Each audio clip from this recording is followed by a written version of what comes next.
Assalamualaikum class. My name is Muhammad Hashim Zia and you are watching second year intermediate maths lectures on Mathflix by Hashim Zia. बेटा हम chapter number 2 exercise 2.5 को discuss कर रहे थे। ये last video lecture होगा exercise 2.5 का। Formula number 3 हमारा प्रोग्रेस के अंदर चल रहा था, जिसको हम लास्ट क्लास में डिस्कस हम लोगों ने किया। आज इस वीडियो लेक्चर के अंदर हम फॉर्मूला नंबर 3 को एंड करेंगे, यहाँ पे इस एक्सरसाइज को भी एंड करेंगे। ना सिर्फ एक्सरसाइज में कुछ इंपॉर्टेंट क्वेश्चंस करेंगे, बल्कि कुछ पास पेपर्स के भी मोस्ट इंपॉर्टेंट क्वेश्चंस को हम देख रहे होंगे, जो कि अक्सर पेशतर हमारे पास आते हैं एक्सरसाइज 2.5 से। अच्छा तो बेटा क्या क्वेश्चन हमारे पास आ रहा है, क्वेश्चन नंबर 11 क्या कहता है, the angle from the join of the line 2,7 and 6,5 to a line through 1,-4 is 135 degree, find the equation of the second line.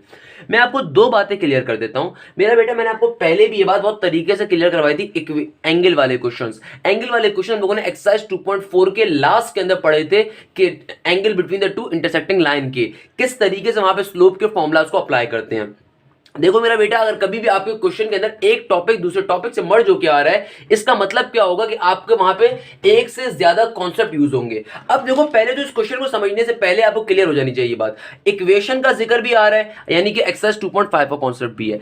Angle का जिक्र भी आ गया दो लाइंस के दरमियान का, इसका मतलब 2.4 का कोई ना कोई कॉन्सेप्ट भी यहाँ पे अप्लाई जरूर हो रहा होगा। क्या आपको तमाम बातें क्लियर हो रही है? आई गेस हो रही होंगी। आइए पहले से इसकी फिगर ड्रॉ कर लेते हैं, फिर चेक करते हैं क्या है और क्या नहीं है, देन इसको सॉल्व करने के ऊपर चलते हैं इंशाल्लाह। अच्छा तो मेरा बेटा, अब जरा मैंने इसकी फिगर ड्रॉ कर दी, आइए जरा इसकी फिगर को समझते हैं। क्या कह रहा है इस क्वेश्चन के अंदर हमसे? कहता है आपको एक एंगल फॉर्म हो रहा है, the angle from the join of the line. कह रहा है कि आपकी एक लाइन है, उस लाइन से आपका एंगल फॉर्म हो रहा है, स्टार्ट हो रहा है। The angle from the join of the line, यानी कि एंगल जो है इस लाइन से बनना स्टार्ट हो रहा है। फ्रॉम का मतलब क्या है बेसिक इंग्लिश के अंदर कि भाई यहां से। The angle from the join of the line, यानी कि एंगल यहां से बन रहा है। कहां बन रहा है भी मुझे नहीं पता। देखो मैथ्स अगर पढ़ना चाहते हो अच्छे तरीके से, क्वेश्चन को बेसिक अंदाज में समझने की कोशिश करो। क्या कह रहा है? एंगल फॉर्म होना स्टार्ट हो रहा है कहां से? एक ऐसी लाइन से जिसके ऊपर दो पॉइंट्स हैं। तो मैंने यहां पे एक लाइन ड्रॉ करी, उसके ऊपर दो पॉइंट्स बना दिए। क्या कहते हैं? एंगल यहां से फॉर्म होना स्टार्ट हो रहा है ऐसी लाइन से जिसके ऊपर दो पॉइंट्स हैं। एक पॉइंट क्या है 2,7 और दूसरा पॉइंट क्या है -6,5। कहां पे फॉर्म होगा, कहां से कहां तक का फॉर्म होगा, वो सब बातें भी डिस्कस करता है। क्या कहता है? एंगल फॉर्म हो रहा है पहली लाइन से जिसके ऊपर दो पॉइंट्स हैं, और ये टू अ लाइन, उस लाइन पे जा रहा है जिसके ऊपर एक पॉइंट मौजूद है। सही है भाई, कोई मसले की बात नहीं है। और फिर एंगल की वैल्यू क्या दे दी? 135 डिग्री। बेसिक जबान में समझने की कोशिश करो। क्या कह रहे हैं? पहली लाइन है, उस लाइन से एंगल फॉर्म होना स्टार्ट हो रहा है। पहली लाइन के ऊपर, यानी कि जहां से एंगल फॉर्म होना स्टार्ट हो रहा है उस लाइन के ऊपर दो पॉइंट उसने आपको दे दिए, और जिस लाइन के ऊपर जा रहा है उस लाइन के ऊपर उसने आपको एक पॉइंट दे दिया। तो पहली लाइन को मैंने लाइन 1 कह दिया, दूसरी लाइन को मैंने लाइन 2 कह दिया, और एंगल क्या है 135 डिग्री। आगे कहते हैं find the equation of the second line. तो मेरा बेटा इस क्वेश्चन को सॉल्व करने का कॉन्सेप्ट क्या होगा?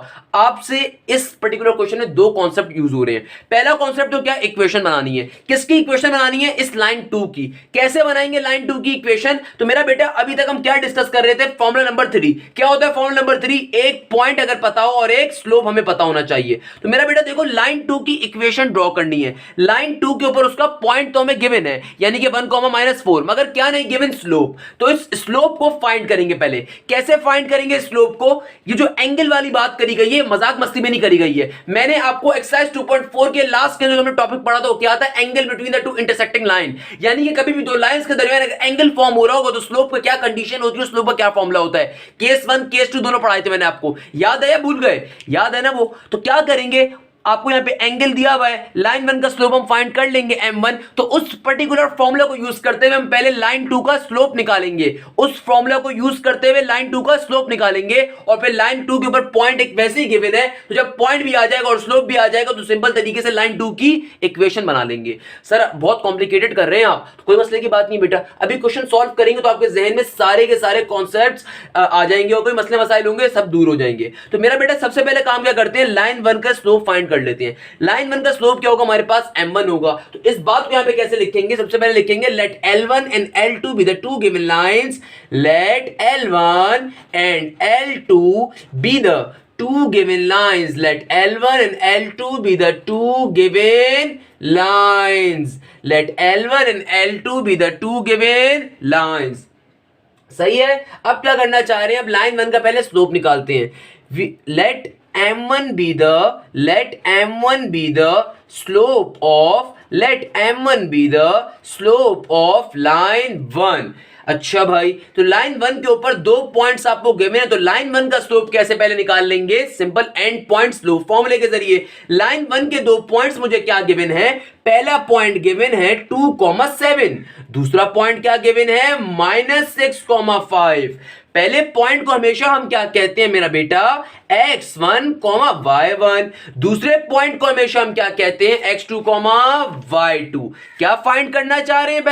पहले तो लाइन वन का स्लोप फाइंड करना चाह रहे हैं, ताकि फिर वो टेंजेंट थीटा वाले फॉर्मूले के जरिए लाइन टू का स्लोप निकाल सकें। तो उसके लिए m1 पहले फाइंड कर रहे हैं। क्या कर रहे हैं? m1 कैसे कर रहे हैं? लाइन वन पे 2 पॉइंट्स गिवन हैं, तो सिंपल तरीके से स्लोप का फॉर्मूला अप्लाई करते हैं। स्लोप का फॉर्मूला अब तक तो याद मैं आपको करवा चुका हूंगा। क्या फॉर्मूला होता है? m is equal to y2 minus का y1 divided by x2 minus का x1। तो मेरा बेटा कैसे अप्लाई करेंगे? सिंपल सा तरीका है। क्या सिंपल सा तरीका है सर?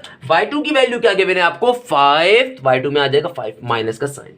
y1 की वैल्यू क्या गिवन है आपको मेरा बेटा? 7, यहां पे क्या आ जाएगा? 7। x2 की वैल्यू क्या गिवन है आपको मेरा बेटा? इधर देखो, x2 की वैल्यू क्या है? माइनस का 6। x2 में क्या आ जाएगा? माइनस का 6 माइनस का साइन। x1 की वैल्यू क्या गिवन है आपको? 2, तो 2 का 2 एज इट इज आ जाएगा। तो मेरा बेटा कैसे आएगा हमारे पास slope? m1 is equal to 5 minus 7 क्या होता है मेरा बेटा? ये होता है हमारे पास 5, 5 में 7 निकाल दो ना आप जरा, क्या हो जाएगा? माइनस का 2 हो जाएगा, बिल्कुल हो जाएगा।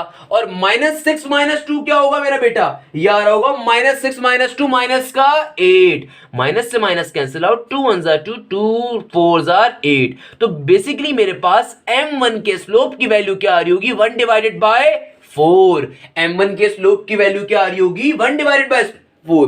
अब लाइन 2 का स्लोप निकालने के लिए, चूंकि इन दोनों लाइंस के दरमियान कोई कंडीशन तो अप्लाई नहीं कर सकते हम लोग, या परपेंडिकुलर या पैरेलल तो है नहीं ये दो लाइंस के वो रिलेशन यूज कर दे, मगर कंडीशन यहां पे क्या बन रही है कि चूंकि लाइन 1 और लाइन 2 के दरमियान एंगल गिवन है, तो इसके लिए क्या करेंगे? स्लोप की मैंने आपको स्लोप के टॉपिक के अंदर लास्ट टॉपिक जो पढ़ाया था वो यही तो पढ़ाया था, angle between the intersecting line. क्या कहा था? कभी भी दो लाइन आपस में इंटरसेक्ट हो रही है और एंगल फॉर्म हो रहा हो, तो फिर स्लोप निकालने के लिए जो फॉर्मूला यूज करते हैं, कंडीशन यूज करते हैं, वो क्या होती है?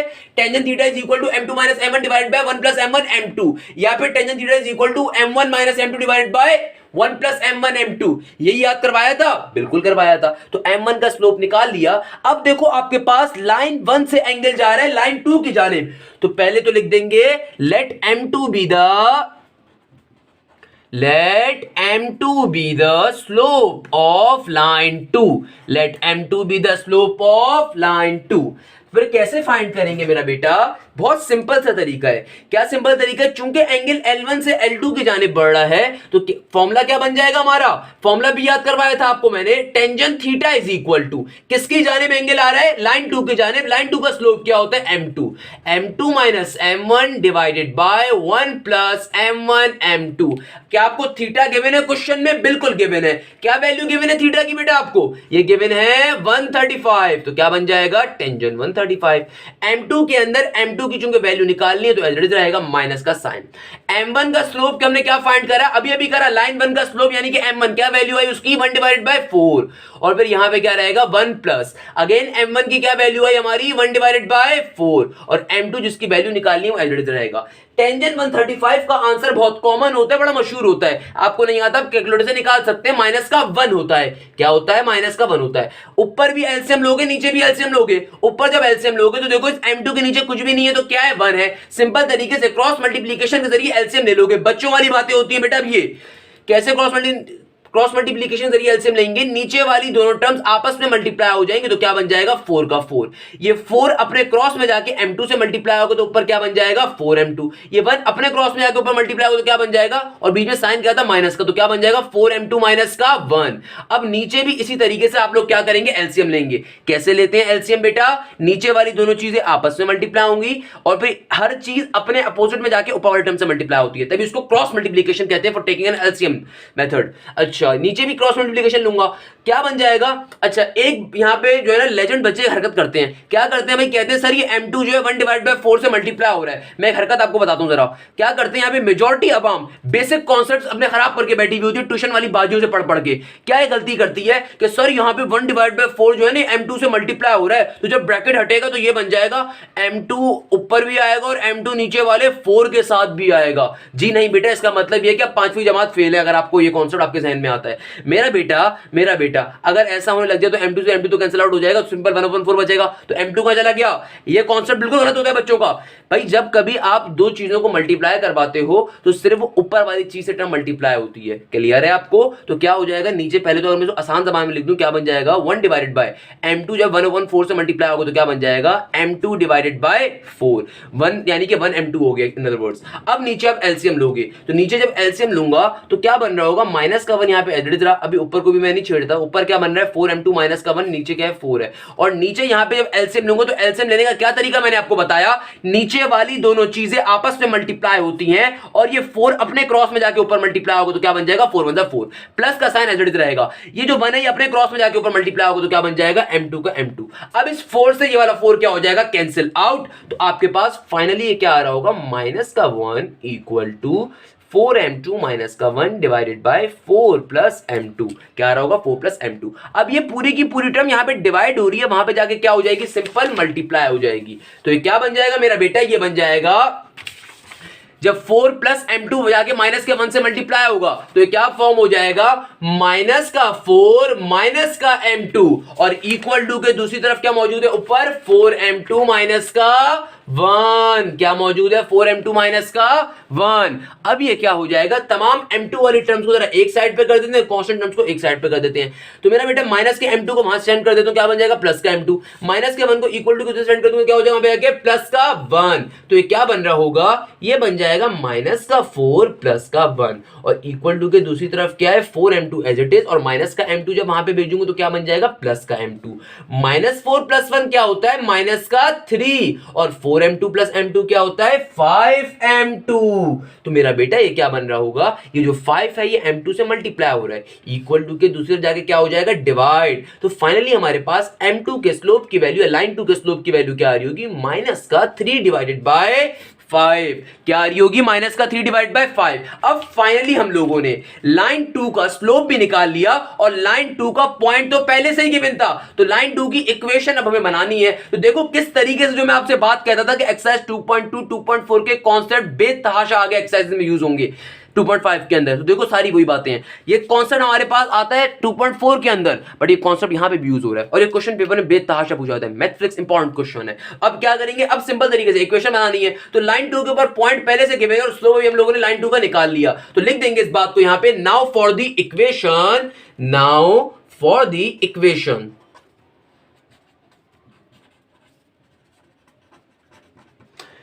मेरा बेटा लाइन 2 के ऊपर आपको पॉइंट क्या गिवन है, 1 कॉमा माइनस का 4, क्या पॉइंट गिवन है 1 कॉमा माइनस का 4, और स्लोप क्या गिवन है आपको -3 डिवाइडेड बाय 5। पहला पॉइंट हमेशा हमारा क्या होता है x1 कॉमा y1, और ये चीज क्या है हमारा स्लोप का पॉइंट है।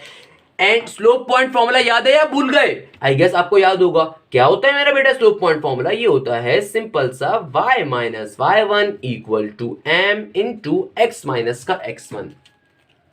तो मेरा बेटा y तो यहां पे एज इट इज रहा, माइनस का साइन, y1 की वैल्यू क्या आ रही है माइनस का 4। मेरा बेटा ये जो माइनस साइन आ रहा है फॉर्मूले का आ रहा है, और ये यहां पे y1 की वैल्यू में भी क्या आ रहा है माइनस का 4, तो माइनस माइनस क्या हो जाएगा प्लस का 4।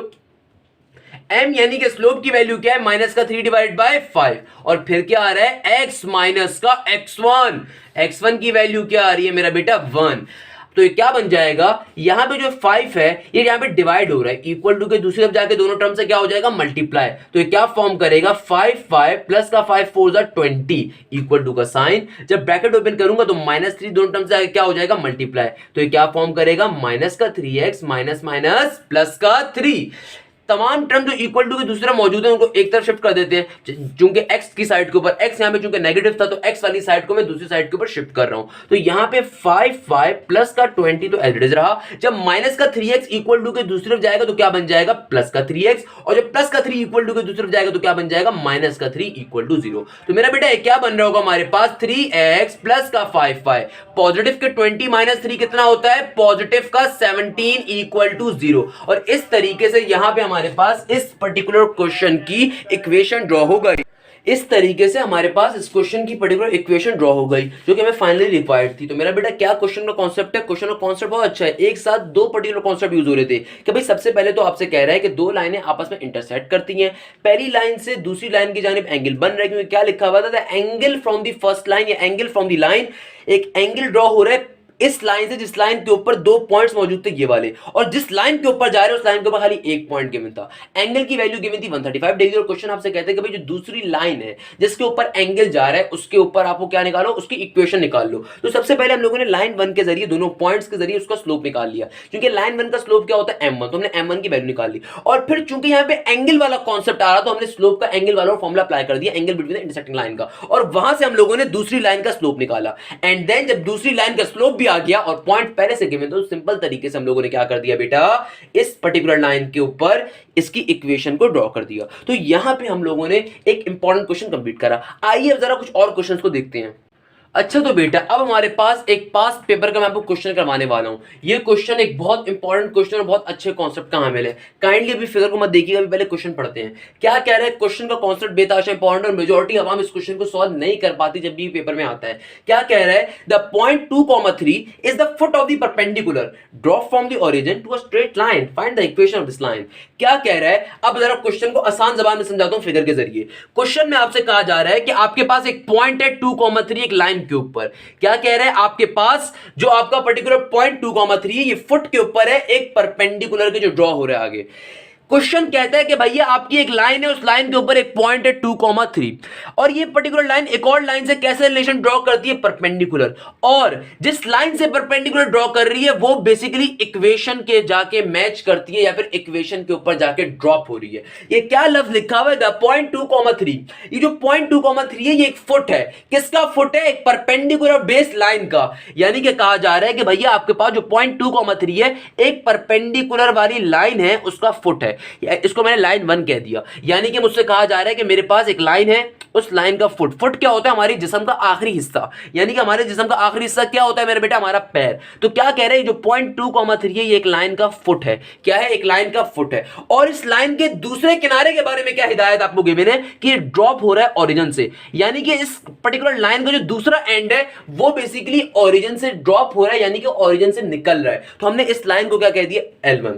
और क्या कह रहे हैं, जो आपके पास ये पॉइंट 2,3 वाली जगह है ये बेसिकली फुट तो है पहली लाइन का, मगर यहां से एक परपेंडिकुलर लाइन भी ड्रॉ हो रही है। यानी कि बेसिकली इस क्वेश्चन का कॉन्सेप्ट क्या आ रहा है कि भाई आपके पास एक लाइन L1 है, उसका फुट यानी कि उसका किनारा क्या है, एक पॉइंट जो कि 2,3 है, और ये जो 2,3 वाली जगह है यहीं से एक परपेंडिकुलर लाइन एक और ड्रॉ हो रही है। और जो लाइन 1 है उसकी इनिशियल स्टेज क्या है, एक ओरिजिन यानी कि 0,0। तभी इसकी इक्वेशन कुछ ऐसी बन रही है। और आपसे क्या मासूमियत से कहते हैं कि find the equation of this line. अब किसकी इक्वेशन निकालनी है, जो जाहिर सी बात है दूसरी लाइन है, क्योंकि बात क्या कर रहा है कि भाई आपकी जो दूसरी लाइन है परपेंडिकुलर वाली लाइन है उसकी आपको इक्वेशन फाइंड करनी है।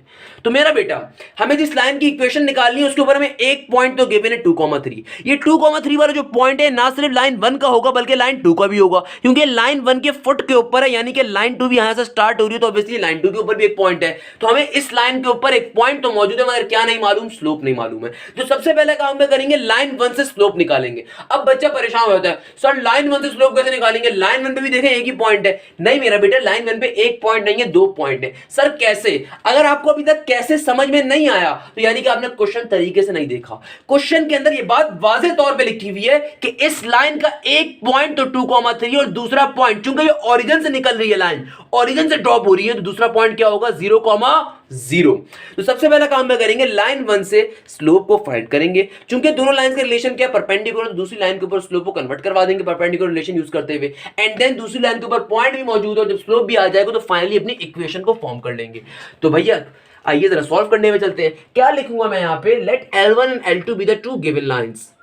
Let L1 and L2 be the two given lines.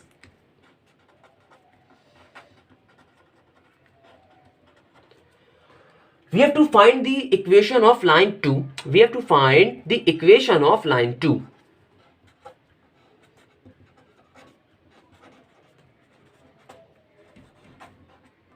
L2. तो let the slope of line 1 be m1। सबसे पहले क्या कर रहे हैं, लाइन 1 से स्लोप निकाल रहे हैं। तो लाइन 1 का स्लोप क्या होगा मेरा बेटा, m1।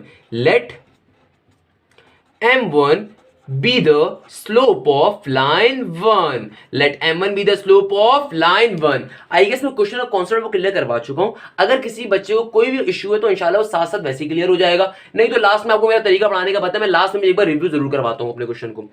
अच्छा, तो मेरा बेटा लाइन वन का स्लोप कैसे निकालेंगे? लाइन वन के ऊपर हमें 2 पॉइंट्स गिवन है। पहला पॉइंट क्या है इसका? ऑब्वियसली एक पॉइंट क्या होगा? 0,0। दूसरा पॉइंट क्या होगा? 2,3। जो पहला पॉइंट होता है उसको हमेशा हम क्या कहते हैं? x1, y1।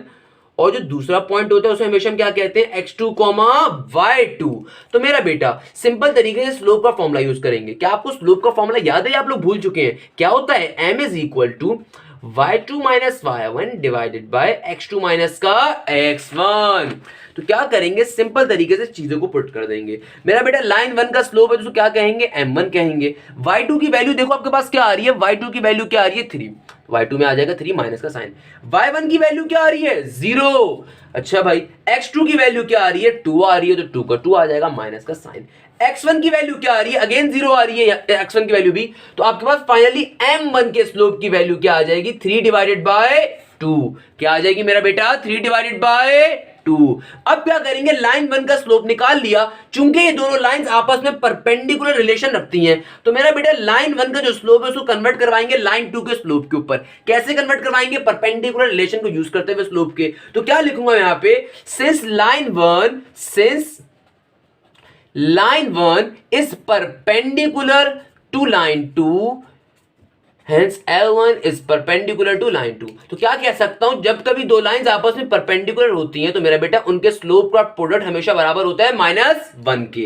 तो लाइन 1 का स्लोप क्या था? m1, जिसकी वैल्यू हम लोगों ने क्या निकाली? 3 डिवाइडेड बाय 2। और लाइन 2 का स्लोप हम फाइंड करना चाह रहे हैं रिलेशन के जरिए, तो m2 एडिड रहेगा। इक्वल टू के बाद क्या है? माइनस का 1। देखो ये 2 यहां पे क्या हो रहा है? डिवाइड। इक्वल टू के दूसरे जाके क्या हो जाएगा मेरा बेटा? मल्टीप्लाई। ये जो 3 ऊपर मल्टीप्लाई हो रहा है, इक्वल टू के दूसरे जाके क्या हो जाएगा? डिवाइड। तो m2 की वैल्यू बेसिकली क्या बन रही होगी? माइनस का 1 एज इट इज रहा है, 2 डिवाइड हो रहा है, वहां पे क्या हो जाएगा मेरा बेटा? मल्टीप्लाई। और ये 3 जो यहां पे मल्टीप्लाई होता है वहां पे जाके क्या हो जाएगा बेटा? डिवाइड। तो आपके पास m2 की वैल्यू क्या आ रही होगी? माइनस का 2 डिवाइडेड बाय 3। इस तरीके से हम लोगों ने फाइनली लाइन 2 का स्लोप फाइंड कर लिया। अब जब लाइन 2 का स्लोप फाइंड कर लिया तो लाइन 2 का पॉइंट हमें वैसे ही पता है 2,3। तो फाइनली क्या करेंगे? स्लोप पॉइंट फॉर्मूले को यूज करते हुए अपनी लाइन 2 की इक्वेशन को निकाल लेंगे। क्या यूज करेंगे मेरा बेटा? Slope point formula. क्या लिखेंगे यहां पे?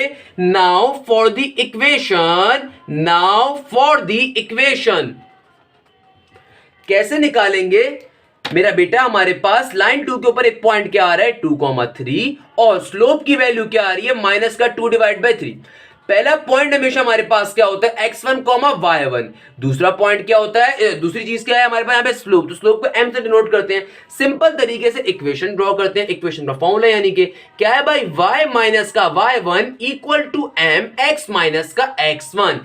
मेरा बेटा y का y तो देखो एज इट इज रहेगा, माइनस का साइन। y1 की वैल्यू क्या है? 3। m क्या है मेरा? स्लोप क्या आ जाएगा? माइनस का 2 डिवाइड बाय 3।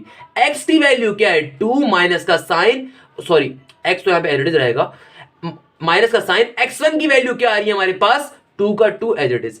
अच्छा, क्या किया भाई? सिंपल तरीके से y और x उनके वेरिएबल होते हैं, एज इट इज रहेंगे। y माइनस का साइन, y1 की वैल्यू क्या आ रही थी? 3 एज इट इज रहा, इक्वल टू का साइन। m क्या है? स्लोप, उसकी वैल्यू क्या थी? माइनस का 2 divided by 3। And then x minus का x1। x चूंकि वेरिएबल एज इट इज रहेगा, माइनस का साइन फॉर्मूले का। x1 की वैल्यू क्या आ रही है? 2, तो x1 में 2 डाल देंगे। मेरा बेटा जो 3 यहां पे डिवाइड हो रहा है वहां पे जाके दोनों टर्म से मल्टीप्लाई हो जाएगा। तो ये क्या फॉर्म करेगा? 3y माइनस का 3 3 आर 9। और ये माइनस का 2 जो ब्रैकेट के बाहर मौजूद है, ये इक्वल टू के, ये माइनस का 2 जो यहां पे मौजूद है, ये दोनों ब्रैकेट्स के अंदर जाके मल्टीप्लाई हो जाएगा। ये जो 3 यहां पे डिवाइड में मौजूद था, इक्वल टू के दूसरे जाके दोनों टर्म से मल्टीप्लाई होगा। और जो ऊपर वाला -2 है, ये जब ब्रैकेट ओपन होगा तो दोनों टर्म से क्या हो जाएगा? तो जाके मल्टीप्लाई। तो क्या फॉर्म हो जाएगा? ये फॉर्म हो जाएगा माइनस का 2x और माइनस माइनस प्लस का 2 2 4। मैंने आपसे हमेशा का इक्वेशन बनाने का स्टैंडर्ड तरीका क्या होता है? x वाले टर्म पॉजिटिव हो तो इस पूरी की पूरी साइड को मैं इक्वल टू के दूसरी तरफ सेंड कर देता हूं। तो मेरा बेटा 3y माइनस का 9 तो एज इट इज रहा, माइनस का 2x जब वहां पे जाएगा तो क्या बन जाएगा? प्लस का 2x, और जो प्लस का 4 वहां पे जाएगा तो क्या बन जाएगा? माइनस का 4 इक्वल टू 0। तो मेरा बेटा क्या फॉर्म हो रहा होगा? 2x प्लस का 3y और -9 -4 हमारे पास क्या आ रहा होगा? माइनस का 13 इक्वल टू 0। तो हमारा रिक्वायर्ड आंसर क्या होगा? ये होगा। आई गेस आपको ये क्वेश्चन समझ में आया होगा। बहुत ज्यादा इंपॉर्टेंट क्वेश्चन, पेपर में बेतहाशा पर पूछा जाने वाला क्वेश्चन। क्या कॉन्सेप्ट है मैं एक बार फिर रिपीट कर देता हूं। आपसे बात स्टार्ट कर रहा है एक पॉइंट के जरिए कि भाई एक पॉइंट है 2,3। क्या बात स्टार्ट करता है आपसे एग्जामिनर कि भाई आपके पास एक पॉइंट है 2,3। ये जो 2,3 है ये फुट है एक परपेंडिकुलर का जो कि ड्रॉप हो रहा है। क्या कहते हैं आपसे बात क्या कर रहे हैं, बात करने का अंदाज देखो कितना खूबसूरत है। कहते हैं कि एक पॉइंट है, ये पॉइंट एक फुट है एक परपेंडिकुलर लाइन का। जाहिर सी बात है इस जुमले के अंदर उसने दो लाइनों को इंडिकेट कर दिया। कह रहे हैं कि भाई ये जो पॉइंट है ना ये फुट है एक परपेंडिकुलर का, यानी कि एक लाइन तो वो हो गई जिसका ये फुट है और एक लाइन वो होगी जिसके साथ ही परपेंडिकुलर मिल रहा होगा। जाहिर सी बात है। तो क्या खूबसूरत बात करी इसने पहले जुमले के अंदर ही, जो पॉइंट 2,3 है ये फुट है। ये फुट का मतलब क्या होता है, एंड का सिरा, यानी कि एक लाइन के तो ये एंड का सिरा है। और जाहिर सी बात है अगर ये परपेंडिकुलर भी है तो जाहिर सी बात है एक लाइन यहां पे और भी होगी जिसके साथ ही परपेंडिकुलर ड्रॉ कर रहा होगा। और क्या कहता है इनिशियल ये कहां से ड्रॉप हुआ है, इसकी इनिशियल स्टेज क्या है, कोई ओरिजिन, यानी कि ओरिजिन से निकल रहा है। तो इस तरीके से उसने दो लाइनों के अंदर हमें बहुत कुछ बता दिया कि भाई आपकी जो पॉइंट है उस पॉइंट से एक लाइन निकल रही है नीचे जा रही है और उस पॉइंट के साथ ही एक आपके पास परपेंडिकुलर लाइन भी है जिसके साथ उस लाइन का परपेंडिकुलर रिलेशन आ रहा है। तो हमने क्या करा, इस लाइन को लाइन 1 कह दिया, इस लाइन को लाइन 2 कह दिया। सबसे पहले लाइन 1 के स्लोप को फाइंड करा, क्योंकि एक पॉइंट जो इसका ओरिजिन के ऊपर आ रहा है तो 0,0 होगा और दूसरा पॉइंट क्या 2,3। तो सिंपल तरीके से हम लोगों ने क्या करा, हमने बड़े प्यार के तरीके से लाइन 1 का स्लोप पहले फाइंड करा। चूंकि दोनों लाइन के दरमियान परपेंडिकुलर रिलेशन आ रहा है तो लाइन 1 के स्लोप को लाइन 2 पे कन्वर्ट करवाया। अब जो 2,3 थे ना सिर्फ लाइन 1 का एक पॉइंट है बल्कि लाइन 2 का भी है, तो हमने लाइन 2 के ऊपर भी पॉइंट और स्लोप के जरिए इसकी इक्वेशन को ड्रॉ कर दिया। और आई गेस आपको कॉन्सेप्ट इजीली समझ में आ गया होगा इंशाल्लाह। अच्छा तो बेटा अब मैं आपको एक और एग्जांपल करवाने जा रहा हूं। अगेन एक पास पेपर का क्वेश्चन और बेतहाशा इंपॉर्टेंट क्वेश्चन है इस एक्सरसाइज का, इस टॉपिक का एक बहुत इंपॉर्टेंट क्वेश्चन। एंड देन ये हमारा लास्ट क्वेश्चन होगा जिसके बाद हमारा चैप्टर नंबर 2 फाइनली कंप्लीट हो जाएगा। I will try my best chapter number 3 को स्टार्ट करता हूं, चैप्टर 4 को स्टार्ट करता हूं, इंशाल्लाह बाद में डिस्कस करते हैं। बट पहले इस क्वेश्चन को समझते हैं जो कि बहुत ज्यादा इंपॉर्टेंट क्वेश्चन है और ये हमारा इस एक्सरसाइज का लास्ट क्वेश्चन होगा इंशाल्लाह। ये एक बहुत ज्यादा इंपॉर्टेंट पास पेपर क्वेश्चन है, पास पेपर में बेतहाशा का रिपीटेड क्वेश्चन है। क्या कह रहा है इस क्वेश्चन में, आइए समझते हैं क्या रीजन है क्वेश्चन पेपर में आता है। कहता है find the coordinates of the foot of the perpendicular. सही है, आपको कोऑर्डिनेट्स निकालने हैं। मेरा बेटा पहले ही मैं आपको ये बात क्लियर कर चुका हूं, कोऑर्डिनेट्स का मतलब क्या होता है x, y। आपको मैंने शायद एक्सरसाइज 2.1 जब हम लोगों ने स्टार्ट करी थी 2.1 में मैंने आपको कॉन्सेप्ट दिया था, x का नाम क्या होता है एब्सिसा, y का नाम क्या होता है ऑर्डिनेट। और जब एब्सिसा और ऑर्डिनेट को मिला के लिखा जाए या फिर x और y को मिला के अगर लिखा जाए यानी कि x, y की फॉर्म में जो आज तक हम लिखते हुए आ रहे थे, तो इसका लफ्ज क्या बन जाता है, प्रॉपर कोऑर्डिनेट कहते हैं इसको। तो आपको क्या निकालना है इस क्वेश्चन में, कोऑर्डिनेट। सर क्या बात कर रहे हैं सर, 2.5 इक्वेशन का चैप्टर है और इस इक्वेशन का टॉपिक और इसमें कोऑर्डिनेट्स निकलवा रहे हैं आप हमें, किस सीक्वेंस पे आप चल रहे हैं। मेरा बेटा इसी सीक्वेंस पे चल रहा हूं क्योंकि बहुत इंपॉर्टेंट कॉन्सेप्ट है इसके अंदर, इक्वेशन का ही कॉन्सेप्ट यूज होगा। कैसे भी देखते हैं, क्या कहता है आपसे, फाइंड द कोऑर्डिनेट्स, यानी कि कोऑर्डिनेट्स निकाल लें of the foot of the perpendicular. सही है, एक फुट ऑफ द परपेंडिकुलर के, यानी कि इधर किसी पॉइंट के, यानी कि दो परपेंडिकुलर ड्रॉ हो रहे हो, जो परपेंडिकुलर आपके पास है, यानी कि परपेंडिकुलर अगर लाइन है तो आपको इस यहां के किसी पॉइंट के कोऑर्डिनेट्स यानी कि x, y की वैल्यू को फाइंड करना है। और आपके पास इस लाइन के ऊपर एक पॉइंट गिवन है -2,5 और यानी कि जो लाइन 2 है हमारी, जो परपेंडिकुलर बेस लाइन है, और जो दूसरी लाइन है उसके ऊपर एक इक्वेशन गिवन है। सर क्या मतलब इसका, सर समझ में नहीं आया क्वेश्चन हमें, तो आइए दोबारा सुनते हैं। आपसे कह रहे हैं कि आप कोऑर्डिनेट्स की वैल्यू निकालें। कोऑर्डिनेट्स क्या होते हैं मेरा बेटा, x, y।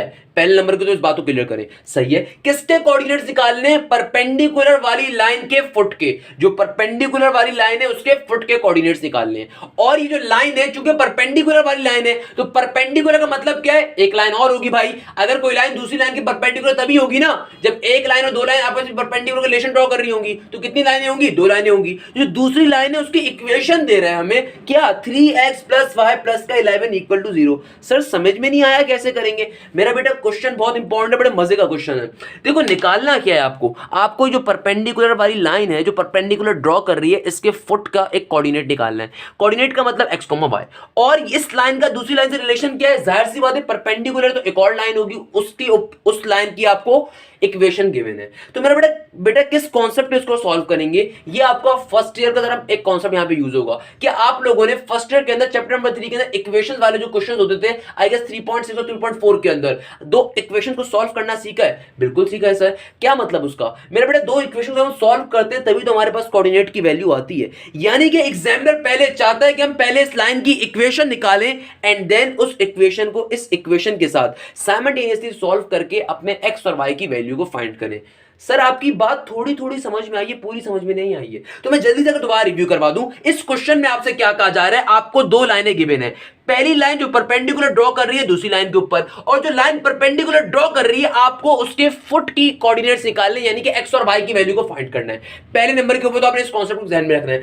दूसरे नंबर के ऊपर दूसरी लाइन के अंदर आपको इक्वेशन गिवन है। तो मैंने क्या बताया, इस क्वेश्चन को सॉल्व करने का क्या असूल है, क्या तरीका है कि भाई आपके पास चूंकि दूसरी लाइन के ऊपर एक इक्वेशन गिवन है, तो आप क्या करोगे, सबसे पहले तो आप इस लाइन का स्लोप निकालोगे एंड देन उस स्लोप को लाइन 2 के स्लोप पे कन्वर्ट करवाओगे। इस लाइन के ऊपर आपको एक पॉइंट पहले से गिवन और स्लोप आप कन्वर्ट करवा के निकाल लोगे, तो आपके पास जब पॉइंट और स्लोप आ जाएगा तो आप इस लाइन की भी इक्वेशन निकाल लोगे। जब आपके पास फाइनली दोनों लाइंस की इक्वेशन आ जाएगी तो आप इन दोनों लाइंस की इक्वेशन को साइमल्टेनियसली सॉल्व करवाओगे, तो आपके पास एक्स और वाई की वैल्यू मिल जाएगी जो कि इसके फुट की वैल्यू होगी। इन अदर वर्ड्स फुट यहां पे कहीं होगा, इधर नहीं होगा, फुट ये होगा, फुट यानी कि बिल्कुल किनारा एंड। क्लियर है सर? तो स्लोप कैसे निकालेंगे? हो सकता है आपके जहन में आ रहा हो सर ये स्लोप कैसे निकालेंगे इस लाइन से। मेरा बेटा मैंने स्लोप का टॉपिक बहुत तरीके से आपको पढ़ाया था। मैंने वहां पे 3 फॉर्मूलाज पढ़ाए थे।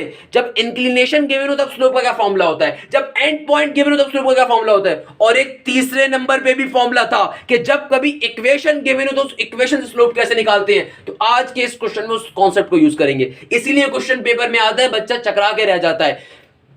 तो आइए जरा क्वेश्चन सॉल्व करने पे अब चलते हैं। सबसे पहले तो लिखेंगे let L1 L2 be the two lines. मुझे पता हो सकता है आप में से कुछ बच्चों को बोले सर कॉन्सेप्ट क्लियर अभी भी नहीं हुआ, कोई मसले की बात नहीं, आहिस्ता आहिस्ता सॉल्व करेंगे तो सॉल्व करते करते भी समझ में आ जाएगा। नहीं तो आपको पता है उसके बाद एक बार इंशाल्लाह रिव्यू करवाता ही हूं, बल्कि मुझे श्योरिटी ये होगी कि इंशाल्लाह मैंने कॉन्सेप्ट क्लियर करवा दी है। कोई मसले की बात नहीं, अगर आपके जहन में एक आध क्वेश्चन है वो इंशाल्लाह भी एड्रेस में कर दूंगा।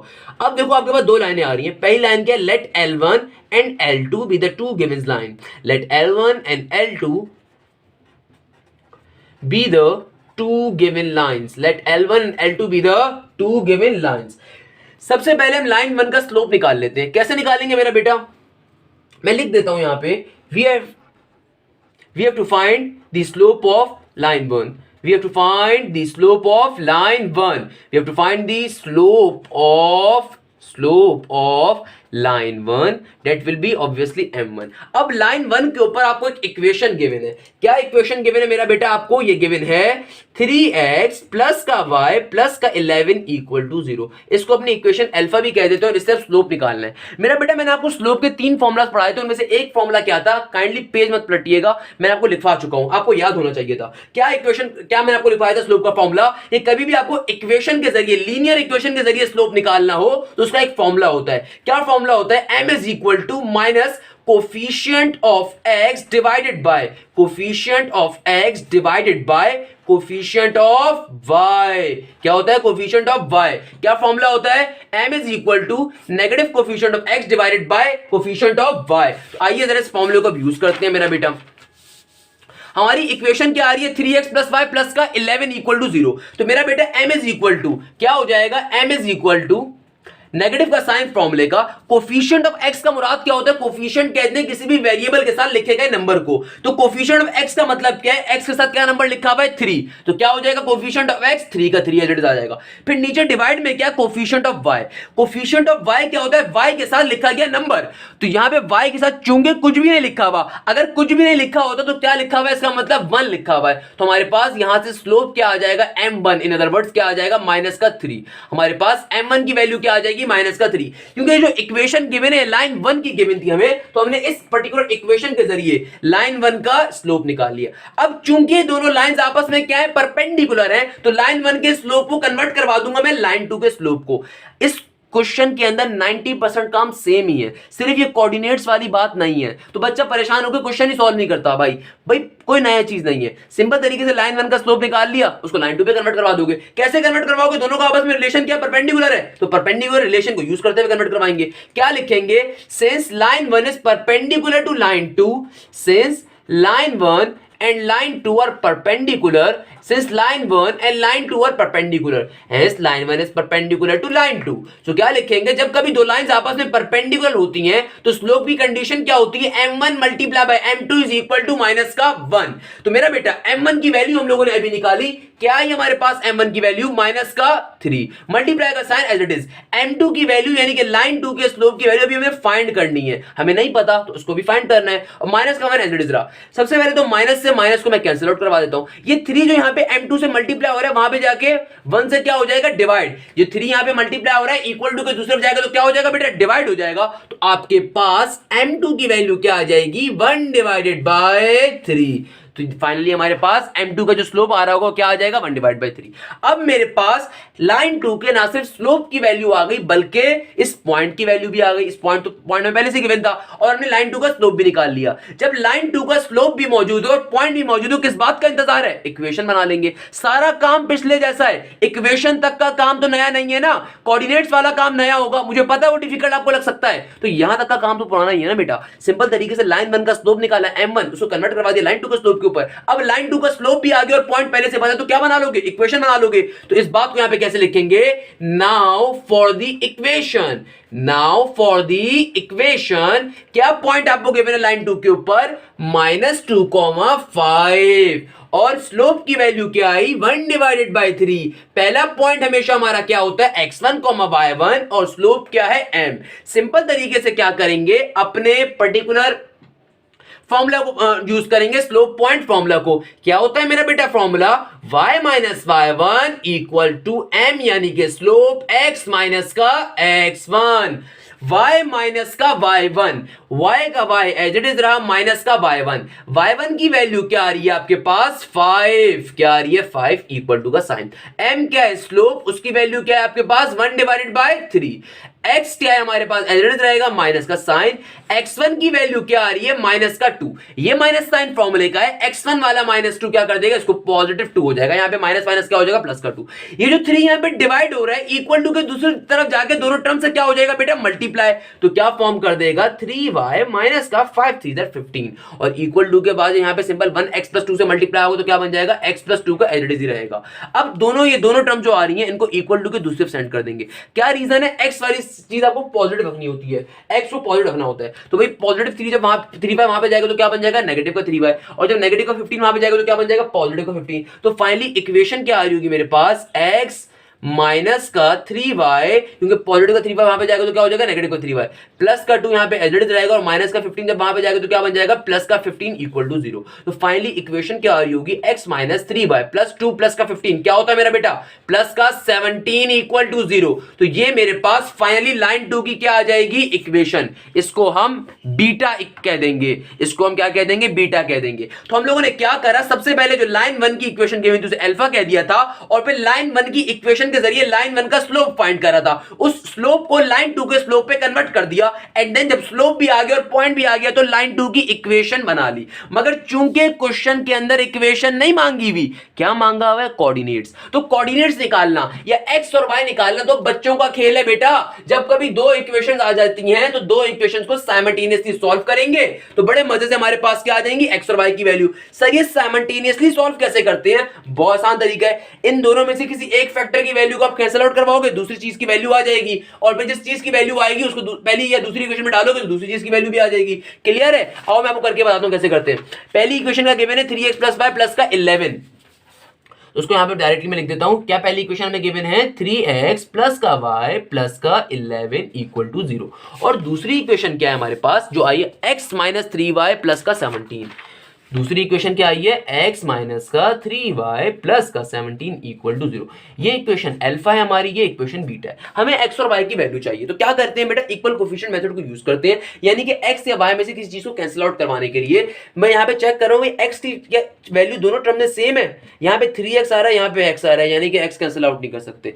जब y देख लेते हैं भाई, इक्वेशन अल्फा में y 1y आ रहा है, यहां पे 3y आ रहा है, यानी कि डायरेक्टली 3y भी कैंसिल आउट नहीं कर सकते। तो फिर क्या करते हैं, इक्वेशन बीटा को पहले 3 से मल्टीप्लाई करवा देते हैं ताकि यहां पे क्या बन जाए 3x और फिर दोनों इक्वेशंस को आपस में सेपरेट करवा देते हैं ताकि x वाली टर्म कैंसिल आउट हो जाए और y की वैल्यू निकल के आ जाए। तो क्या करते हैं, इक्वेशन बीटा को 3 से मल्टीप्लाई करवा देते हैं। तो यहां पे क्या लिखूंगा, multiply equation number beta by 3 and then subtracted.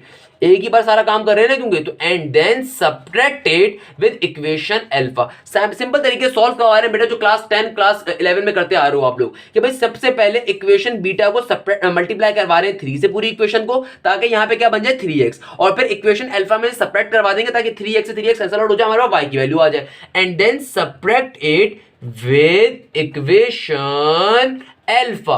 तो भाई पहला स्टेप पे हमने लिखा है यहां पे कि इक्वेशन बीटा को 3 से मल्टीप्लाई करवाना है। जब इक्वेशन बीटा को 3 से मल्टीप्लाई करवाऊंगा तो क्या बन जाएगा 3x माइनस का 3 3 9y और 17 3 क्या होता है आपके पास, आई गेस ये आ रहा होगा 50 का 1 51 इक्वल टू 0। और फिर क्या कहा हम लोगों ने, इसको सब्ट्रैक्ट करवा देंगे इक्वेशन अल्फा के साथ। तो इक्वेशन अल्फा क्या थी, 3x प्लस का y प्लस का 11 इक्वल टू 0। जब कभी आप किसी चीज को सब्ट्रैक्ट करवाते हो तमाम के तमाम साइंस क्या हो जाते हैं, कन्वर्ट हो जाते हैं, चेंज हो जाते हैं। तो 3x से 3x क्या हो जाए, कैंसिल आउट। -9 माइनस y कितना होता है मेरा बेटा, -9 माइनस y हमारे पास होता है माइनस का 10y और प्लस का 51 माइनस का 11 क्या हो जाएगा, प्लस का 50 माइनस 11 आई गेस ये माइनस का हो जाएगा, प्लस का हो जाएगा 40 प्लस का 51 जब माइनस 11 करूंगा तो क्या हो जाएगा 51 माइनस 11 क्या हो जाएगा 40 इक्वल टू 0। माइनस के 10y को इक्वल टू के दूसरे भेज दे तो क्या बन जाएगा 40 इज इक्वल टू 10y। यहां पे 10y से क्या हो रहा है मल्टीप्लाई, इक्वल टू के दूसरे जाके क्या हो जाएगा मेरा बेटा डिवाइड। तो y की वैल्यू क्या आ जाएगी 40 डिवाइडेड बाय 10 यानी कि y की वैल्यू क्या आ जाएगी 4। y की वैल्यू क्या आ जाएगी 4। हमने क्या करा, सिंपल तरीके से अपने इक्वेशन को साइमल्टेनियसली सॉल्व करवा रहे हैं, यानी कि हमने इन दोनों में से किसी एक वैल्यू को सेम बनाया, उसको कैंसिल आउट करवा दिया एंड देन दूसरी की वैल्यू आ गई। अब जो वैल्यू आई है आपके पास, इसको इधर इक्वेशन अल्फा में आप पुट करें या फिर इधर इक्वेशन बीटा में पुट करें, आपके पास x की वैल्यू आ जाएगी। आसान इक्वेशन, मुझे अल्फा दिख रही है भाई पहली है तो उसमें डाल देते हैं। क्या लिखूंगा, putting value of y equal to 4 in equation number alpha. तो ये क्या बन जाएगा, ये बन जाएगा 3x का x as it is plus का साइन y की वैल्यू क्या आ रही है 4 अभी हमने निकाली, प्लस का 11 इक्वल टू 0। 4 प्लस 11 क्या होता है आपको पता है बेटा, क्या होता है 15। और जब पॉजिटिव का 15 इक्वल टू के दूसरी तरफ जाएगा तो क्या बन जाएगा माइनस का 15। ये जो x है 3 से क्या हो रहा है मल्टीप्लाई, तो इस 3 को मैं इक्वल टू के दूसरी तरफ भेज दूंगा तो क्या हो जाएगा वहां पे जाके डिवाइड। तो x की वैल्यू क्या आ रही होगी माइनस का 15 डिवाइडेड बाय 3 और 3 5 15 होता है, तो x की वैल्यू इन अदर वर्ड्स क्या आ गई हमारे पास माइनस का 5। इस तरीके से हमारे फाइनली कोऑर्डिनेट्स आ गए फुट के।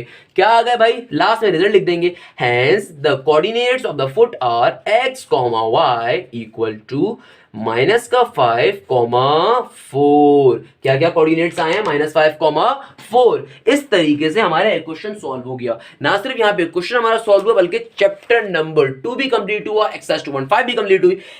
This was one of the most important question बेटा, रिकमेंड करूंगा काइंडली तरीके से देखा होगा आपने और बहुत इजीली आपको समझ में आया होगा। बहुत आसान सा क्वेश्चन था भाई, कोई इसमें मसले की बात नहीं थी। इंशाल्लाह अगर आसान नहीं हुई तो मैंने आपके लिए आसान बना दिया। ये क्या था भाई, सिंपल तरीके से आपको एक लाइन दी हुई दूसरी लाइन के परपेंडिकुलर है, दूसरी लाइन के ऊपर यानी कि पहली लाइन के ऊपर आपको एक पॉइंट गिवन था और दूसरी लाइन की इक्वेशन गिवन थी। तो भाई इक्वेशन के जरिए स्लोप मालूम करा, उस स्लोप को दूसरी लाइन के ऊपर कन्वर्ट करवा दिया रिलेशन यूज करते हुए एंड देन जब रिलेशन के जरिए हमने स्लोप निकाली तो पॉइंट पहले से पता था तो हमने दूसरी लाइन की भी इक्वेशन बना ली। चूंकि इस क्वेश्चन में मैं इक्वेशन रिक्वायर्ड नहीं थी बल्कि कोऑर्डिनेट्स मांगे हुए थे। कोऑर्डिनेट्स का मतलब क्या होता है एक्स और वाई। तो सिंपल तरीके से हमने दोनों इक्वेशंस को आपस में साइमल्टेनियसली सॉल्व करवाया और हमें एक्स और वाई की मिल गई वैल्यू मिल गई। तो यहाँ पे हम लोगों ने बेसिकली ना सिर्फ एक्सरसाइज 2.5 कंप्लीट करी बल्कि चैप्टर 2 भी कंप्लीट। तो यहाँ पे मेरा बेटा हमारा चैप्टर नंबर 2 कंप्लीट होता है। आइए देखते हैं इसके बाद हम लोग इंशाल्लाह चैप्टर नंबर 4 को स्टार्ट करते हैं। यहाँ पे चैप्टर नंबर 3 को स्टार्ट पहले मैं करवाता हूँ, but I will try my best chapter number 4 को स्टार्ट करवाऊं क्योंकि डेरिवेटिव्स के अंदर ज्यादातर बच्चों को मसला होता है। तो इंशाल्लाह डेरिवेटिव के वीडियो लेक्चर्स बहुत डिटेल के अंदर आप लोगों के लिए मैं लेक्चर्स रेडी करूंगा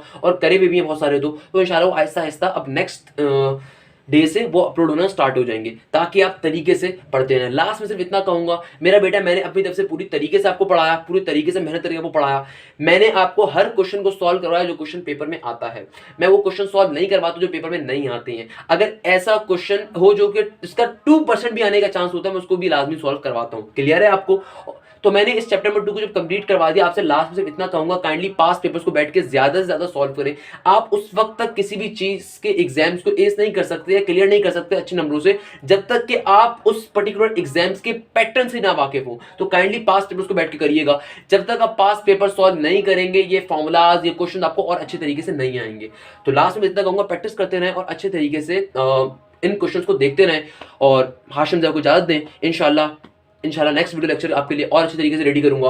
और इस चैनल को जरूर प्रमोट करें अपने दोस्तों के जरिए, अपने कजनों के जरिए, अपने जानने वालों के जरिए। आपने कहां से सीखा और कहां से नहीं सीखा। इंशाल्लाह next video lecture chapter number 4 से स्टार्ट करूंगा। तो काइंडली वॉच करते रहें, देखते रहें, दोस्तों को बताते रहें आप कहां से मेहनत करके सीख रहे हैं और कहां से नहीं सीख रहे हैं। Thank you so much. जज़ाक अल्लाह। Hashim signing of.